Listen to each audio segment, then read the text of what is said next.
ابوبکر صدیق رضی الله عنه په باره کې په قرآن کې چې الله رب العزت کم د شان بیانوي، یعنی دته الله پاک چې دی کم شان ور کړی دی په قرآن کې الله بیان کړی دی. سورۃ اللیل د آخري سپاره کې دا سورۃ دی، هغه کې الله رب العزت فرمایي وسيجنبها الاتقى. وإذا د ابوبکر صدیق رضی الله عنه په باره کې ګرد مفسرین وایي چې دا آیتونه د ابوبکر صدیق رضی الله عنه په باره کې را نازل شوي دي.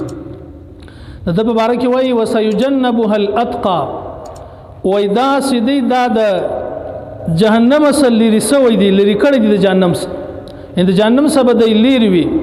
د اتقى معنا تر ټولو غټ متقی. ولې د جهنم سره لري سوی دی؟ وای دوه صفته بخښي دي. الذي يؤتي ماله يتزكى، یو خدا صفت دی چې دا سړی خپل مال د دې لپاره د الله لپاره خیراتي، د دې لپاره خرڅي د خپل مال يتزكى، چې دا مال چې دی هغه پاک سي. یو صفت دا بخښي دی، په دغه صفت په وجه الله پاک چې دی د جهنم سره لري کړی دی. وما لاحد عنده من نعمه تجزى، او دغه مال چې دی خرڅي د الله په لار کې، دا صدقه چې کوي، د زکات ور کوي، دا کوم مال چې خرڅي، دا کوم دا چې دی کوي، دا د دې لپاره نه کوي چې دا د یو چا احسان ور ادا کوي، د چا په د باندې احسان دی پورې دی هغه بدله ور کوي، نه د دې لپاره نه دی. الا ابتغاء وجه ربه الاعلى ولسوف يرضى، دا دې لپاره کوي چې د الله د رضا لپاره، هغه رب چې تر ټولو لوړ او بلند دی، دا هغه د رضا لپاره دغه مال خرڅي. د چا په د باندې یو احسان، یو قرض، یو شی نشته. د مال چې دی خرڅي دا صرف د الله د رضا لپاره دغه مال دی خرڅي. ولسوف يرضى، ان قریب به الله رب العزت دی خوشاله کې دی به راضي شي. یو ځای کې الله رب العزت فرمایي واما من اعطى واتقى وصدق بالحسنى، اور هغه سړی من اعطى چې مال خرج کی، مال ورکی، واتقى او تقوا اختیار، وصدق بالحسنى او د نبی علی السلام تصدیق وکي، د نبی علی السلام چې کوم د نبوت هغه تصدیق د وکي. په قران کې د روایت کې الله فرمایي وسيجنبها الاتقى. اتقى لفظ دی دا په علمی اصطلاح کې دته اسم تفضیل ویل کیږي. تر ټولو زیات غټ متقی چې دی هغه ابوبکر صدیق رضی الله عنه. نو غټ متقی چې دی دا هغه بیا الله رب العزت په قران کې بل ځای صدقه ورکی، درجه ورکی، چې یو سړی تر ټولو غټ متقی وي دا هغه څه درجه ده. نو الله رب العزت بل ځای کې قران کې فرمایي ان اکرمکم عند الله اتقاکم.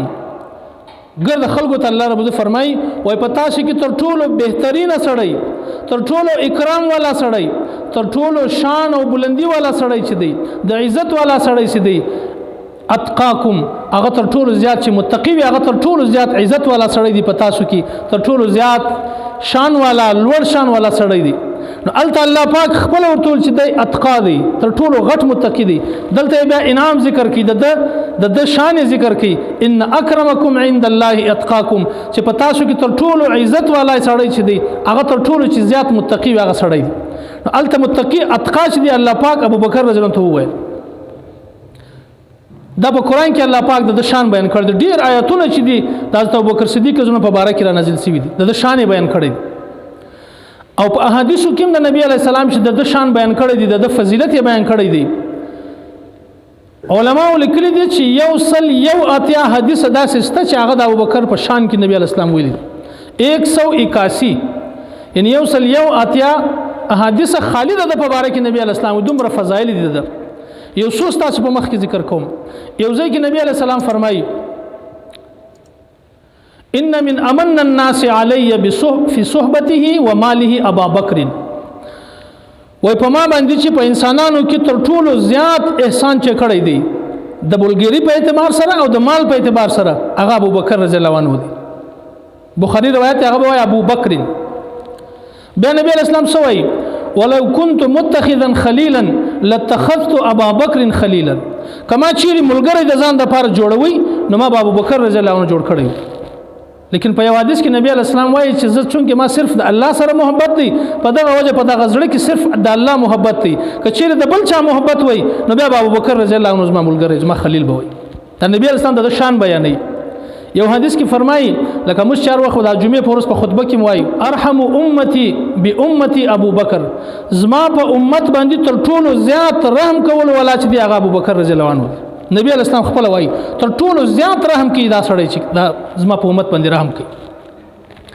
او یو حدیث کې نبی علیہ السلام فرمایي قال لابي بکر، ابو بکر رضی الله عنه فرمایي انت صاحبي في الغار وصاحبي على الحوض، ته په غار کې په غار سور کې زما ملګری وي د هجرت په وخت کې، الته زما ملګری وي، او په حوض کوثر باندې هم زما ملګری وي.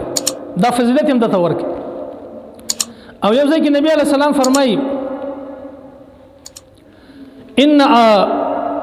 ان ابا بکر و عمر، ابو بکر رضی الله عنه او عمر رضی الله عنه سیدا کهول اهل الجنه، دغه دوه چې دي د جنت د مشرانو کسانو داغو سرداران به وي. دا دوه ما خل النبیین والمرسلین، صرف د انبیا او د رسول د دغه بغیر نور به د ټولو د سرداران وي. دا دوه په جنت کې به دا دوه سرداران. یو حدیث کې نبی علیہ السلام فرمایي ان اهل الدرجات العلا لا يرهم من اسفل منهم، وای دا لوړو درجو والا خلک چې کم دي په جنت کې چې کم لوړو درجو والا خلک دي هغه به وای دا لاندې خلک چې کم لاندې طبقه والا خلک دي هغه ته به ګوري داسې به ویني کما ترون الكواكب الدريه في افق السماء، لکه څنګه چې تی اسمان د اسمان ته چې ګوري چې هغه دوه ستوري چې کوم معلومي چمکدار او ښایسته ستوري، لکه څنګه چې هغه ستوري ویني داسې به د لوړو درجو والا چې هغه به لاندې درجه والا داسې به هغه تشکاریږي. او هغه څوک دی؟ وای هغه دوه چې دی هغه ابو بکر رضی الله عنه او عمر رضی الله عنه. په جنت کې د دغه دوه داسې درجات چې هغه به لوړ وي او هغه به د لاندې خلکو ته ګوري، د لاندې خلکو ته به دوی داسې معلومیږي لکه اوس چې اسمان ته موږ ګورو هغه ستوري معلومیږي. داسې الله پاک فضیلت ورکړی دغه دوه. او نبی علیہ السلام په مجلس کې صحابه ناست دي ټول. نبی علیہ السلام پوښتنه وکړه وای په تاسو کې نن د 4 روزه ده، ګرد ناست صرف ابو بکر رضی الله عنه ولاړ شو، هغه زما روزه ده. بیا اعلان وکړ وای چا نن په جنازې کې شرکت کړی، ګرد ناس ابو بکر رضی الله عنه ولاړ شو. بیا اعلان وکړ وای په تاسو کې چا د مریض عیادت کړی دی، یو مریض پوښتنه یې کړې ده، ټول ناس ابو بکر رضی الله بیا ولاړ شو، ما نن پوښتنه هم کړې. بیا بل اعلان وکړ وای داسې څوک په تاسو کې ستا چې هغه نن د یو محتاج ته ډوډۍ ورکړي، وای ګرد ناس ابو بکر رضی الله عنه ولاړ شو. وای نبی علیہ السلام ول په چا چې دغه 3 کار 4 کار کړي داغه د پاره زه د جنت خوشخبری ورکوم چې دا جنتی دي.